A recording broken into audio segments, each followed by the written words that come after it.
On se retrouve aujourd'hui pour l'analyse et la critique de l'épisode 4 de Daredevil Born Again. C'est un épisode qui est bien plus calme par rapport aux trois premiers qu'on a pu avoir. On se concentre essentiellement sur Fisk. La thérapie de couple de Fisk et de Vanessa commence enfin à prendre de l'ampleur et on commence à avoir des révélations sur Adam. Vanessa avoue enfin complètement de l'avoir trompé. Elle dit que ses mains douces, ses mains d'artiste, l'ont conquis, l'ont impressionné. Ce qu'on peut clairement comprendre, c'est que Fisk, lui, a des mains violentes, a des mains dures. Elle nous fait comprendre clairement qu'elle n'a pas pu le quitter, qu'il est arrivé quelque chose sur Adam. Pendant tout le long de l'épisode, on pense que soit Fisk l'a tabassé à mort, soit, comme prétend Fisk, ils ont eu une discussion. Pas musclée, mais une discussion. Au final, Vanessa avait raison, il est bien arrivé quelque chose à Adam. On l'apprend à la fin de l'épisode, Fisk a enfermé Adam dans la cave. Et à mon avis, il n'est pas prêt de sortir. Fisk doit également faire face à ses activités de mère. Je dois avouer que toute cette partie-là de l'épisode était un peu long, il était un peu chiant. C'était limite presque inintéressant entre la Lituanie, où je sais même pas c'est quel pays qu'il est censé aller voir, entre la chanson des enfants, entre la trahison qui finalement n'a pas tant d'importance que ça. Après, à voir par la suite si ça va pas amener quelque chose, le fait que son bras droit, pas forcément trahi, mais a balancé quelque chose qu'il n'aurait pas dû. Mais au final, il prouve à Fisk également que c'est quelqu'un de fidèle, et donc c'est pour ça que le maire le pardonne. Cet épisode 4 reprend aussi également la suite de l'épisode 3. On doit faire face encore à la mort de White Tiger. Dès le début de l'épisode, on voit que tout a été récupéré. Il récupère son téléphone, ses clés, sa tenue, son masque, et même l'amulette. La question que je me suis posée, c'est pourquoi le tueur n'a pas pris l'amulette alors que clairement, Matt Murder, pendant le procès, dit que l'amulette possède un pouvoir. Dans un monde rempli de super-héros, de qui ont des super-pouvoirs à la Captain America, à la Spider-Man, personne ne refuse une amulette, même si tu ne veux pas jouer au héros, elle peut permettre quand même de te protéger. En tout cas, l'amulette n'a pas été prise et à mon avis, c'est pour continuer dans l'histoire de la BD de White Tiger. C'est sa filleule qui reprend les rênes, qui reprend le collier du tigre blanc. Ça m'étonnerait même pas que dans les épisodes qui vont suivre, les affaires personnelles de l'oncle vont être redonnées à la petite fille, qui va vouloir évidemment se venger. Qui va vouloir se venger contre les ripoux, quitte à devenir elle-même peut-être une criminelle comme le comique original.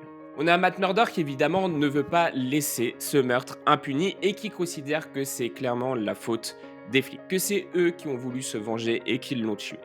Petit à petit, le diable qui est au fond de lui refait surface. Il enquête, découvre la douille que la police scientifique n'a pas découvert. Est-ce que c'est parce qu'ils en ont tout simplement rien à foutre que ça soit un Mexicain qui soit mort? Probablement. Il n'y a clairement pas d'enquête et c'est Matt Murder qui doit le faire lui-même. Et c'est comme ça qu'on retombe sur le Punisher, le retour de Frank. On le savait qu'il allait revenir dans Daredevil, on ne savait juste pas quand et comment. Et là, il est complètement détruit, il est complètement à la ramasse. Son logo revient partout. Et je pense qu'il va revenir pour essayer de refaire honneur à son nom. Est-ce qu'il aura droit à sa propre saison? Est-ce que ça sera dans la série Daredevil et que c'est avec Matt Murder qu'ils vont faire cela? Je ne sais pas. Mais en tout cas, je pense qu'il va prendre clairement plus d'ampleur dans cette série. On va le revoir. Ce n'est pas tout, on apprend clairement aussi que Matt Murder n'a toujours pas fait le deuil de Foggy. Il entend encore sa voix qui lui dit de se le venger. Il a voulu faire ça bien, il a envoyé son meurtrier en prison, mais ce n'est pas suffisant. Le meurtrier est toujours vivant, le meurtrier a certes été puni, mais comme dit la série, comme dit le Punisher, où est Foggy? Foggy, lui, est mort. Foggy ne reviendra pas. On ressent clairement au fond de Matt Murder de la noirceur. Il veut clairement se venger, il veut faire quelque chose, et la mort de White Tiger, la mort de son client, n'arrange clairement pas les choses. Les flics sont corrompus, la justice est corrompue, il faut faire justice soi-même. Si cette vidéo vous plaît, je vous invite à laisser un commentaire dans l'espace commentaire.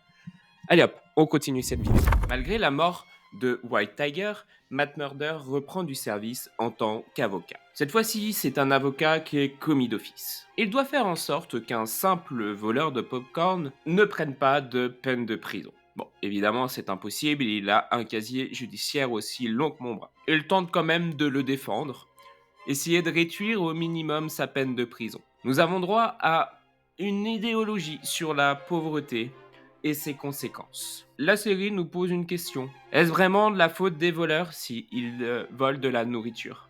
S'ils n'ont pas le choix? Parce qu'au final, l'État ne perd pas plus d'argent à envoyer des gens en prison plutôt qu'à les aider à se nourrir. On est sur une vidéo de critique de Daredevil épisode 4 et sur une chaîne qui parle essentiellement de cinéma et de séries. Nous sommes pas là pour débattre d'idéologie politique, mais la question est quand même très intéressante. Après, le personnage, c'est vrai, ne se rend pas forcément compte de ses torts et passe malheureusement plutôt pour un multirécidiviste. Ce qui fait en sorte que l'idée posée derrière de la pauvreté et de ses conséquences n'a pas réellement d'impact dans la série. Un voleur, d'après eux, reste un voleur. En tout cas, Matt Murder aura encore réussi l'exploit de passer d'une peine de prison de 35 jours à seulement une peine de prison sur 10 jours, en enlevant ses 3 jours de garde à vue, et finalement, il ressortira dans une semaine. Très impressionnant comme avocat, je dois l'avouer. On ne voit ça que dans les films, quelqu'un qui arrive à négocier une peine de prison autant pour un multirécidiviste. Même si c'est vrai que c'est pour seulement un vol de boîte de popcorn et que les flics qui ont volé les popcorn, encore des ripoux, parce qu'évidemment dans cette série, tous les policiers sont des ripoux. Et on a droit à cette fin d'épisode remplie d'easter eggs, remplie de clins d'œil. Quand Matt Murder remonte, il dédale les couloirs, il remonte tout en haut, et ça fait le lien avec le premier épisode où Daredevil était en bas et regardait vers le haut, et le caïd regardait du haut vers le bas. Aujourd'hui, Matt Murder remonte. Matt Murder regarde de nouveau du haut. Il retrouve tous ces masques, des easter eggs qu'on a de la première saison de Daredevil à même She-Hulk quand on le voit. On a clairement affaire au retour de Daredevil et on a même droit à son entraînement. Daredevil Born Again.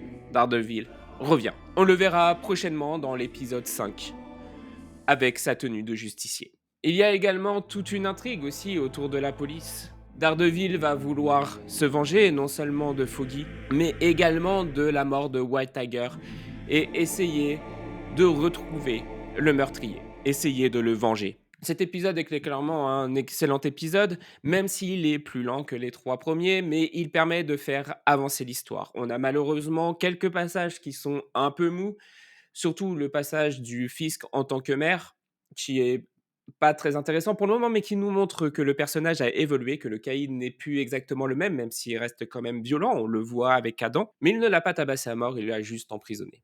Bon, c'est quand même grave, mais on sent de l'évolution dans son personnage, comme on sent de l'évolution dans le personnage de Matt Murder, qui ne reviendra plus en tant que Daredevil, pas exactement pareil que les 3 premières saisons, ça sera un autre Daredevil. Ça sera tout pour moi pour aujourd'hui, n'oubliez pas de liker la vidéo et de vous abonner, et je vous dis ciao.